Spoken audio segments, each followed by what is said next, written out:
So what up, guys? This is Mad Viking here. This is a video I probably should have made last night or probably Monday night, but it's still Wednesday and there's still time to watch this. And they seem to be doing pretty good for my channel. They're all getting over 100 views. I don't know if the last one did, but I think it's kicking around the block.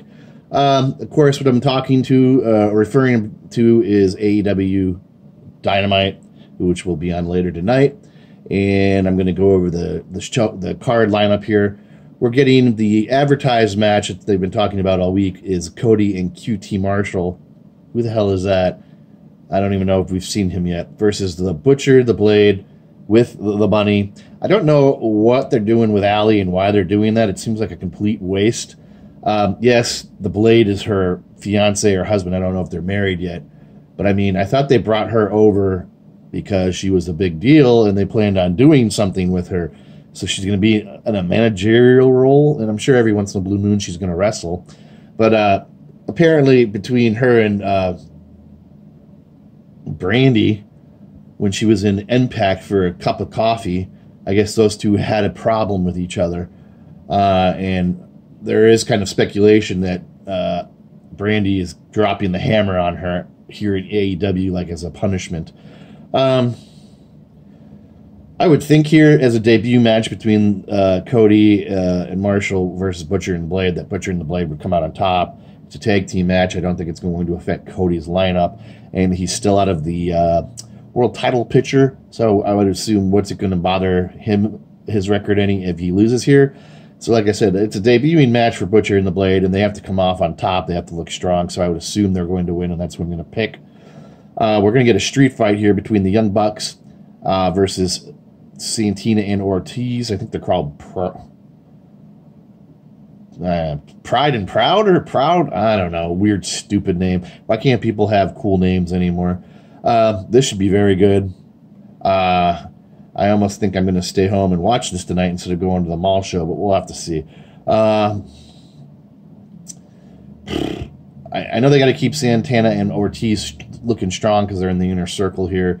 The Young Bucks aren't going to really be chasing anything as long as SCU holds the tag team titles. So a loss here isn't going to destroy them any.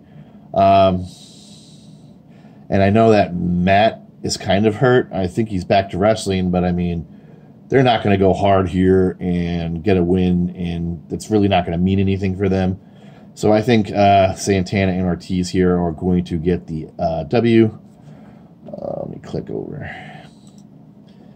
We're going to get a reply from MJF about Cody's challenge from last week, which was a very good segment. I absolutely loved it. I don't know that I like Wardlow. He was being advertised as this big monster dude. He's coming in. I mean, unless he's super green. I mean, why? Yeah, MJF would kind of need a heater, a bodyguard in this situation, but with the roster being kind of as thin as it is, why would you put your new star? I don't know. So we're going to get probably a very great segment out of MJF with his response to Cody. And we're also getting the much hyped, talked about, they've been talking about this all week on being the elite and everything. We're going to get Big Swole, who is they recently announced she and whatever Starlander, the girl that wrestled last week and beat the #1 contender, they have both officially signed with AEW, so they're here for the foreseeable future. Big Swole will be going against Emi Sakura. I don't know what I think of Sakura. The guys at AEW must like her because they signed her, but she doesn't do it for me any. I definitely like the girl from last week. I can't think of her name right now. The samurai-looking chick. She's good looking. Big Swole is a monster. She looked pretty good months back when she was in one of those female battle royals on pay-per-view. She was being highlighted this week on being the elite. She didn't talk, but she was on the episode. So here I'm going to say Big Swole is probably going to win. I mean, you don't debut. She's been on AEW Dark, but this is technically her TV debut. So I'm going to say Big Swole over Sakura. Let me see here. And I'll give you NXT's lineup. It's there's not a lot here. Leo Rush will defend his NXT Cruiserweight Championship against Angel Garza. I like Garza, but I like Leo Rush a lot better. I think he could wrestle circles around Garza, but Garza is a talent unto himself. But Leo Rush is not losing here. Tommaso Ciampa, Keith Lee, and Finn Balor square off to determine a number 1 contender to the NXT Championship. This should be a killer match. They're going with Tommaso Ciampa here, I would assume, unless they're going to make this like a surprise type thing and beat Keith Lee, because to me, I think they're still going to be.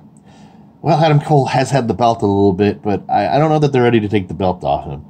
But if they needed another guy to feed to him in a match, Keith Lee could do it and take the loss, and it wouldn't affect him any. But if they feed Finn Balor, who is back on NXT and new to the system, it looks a little bad for him.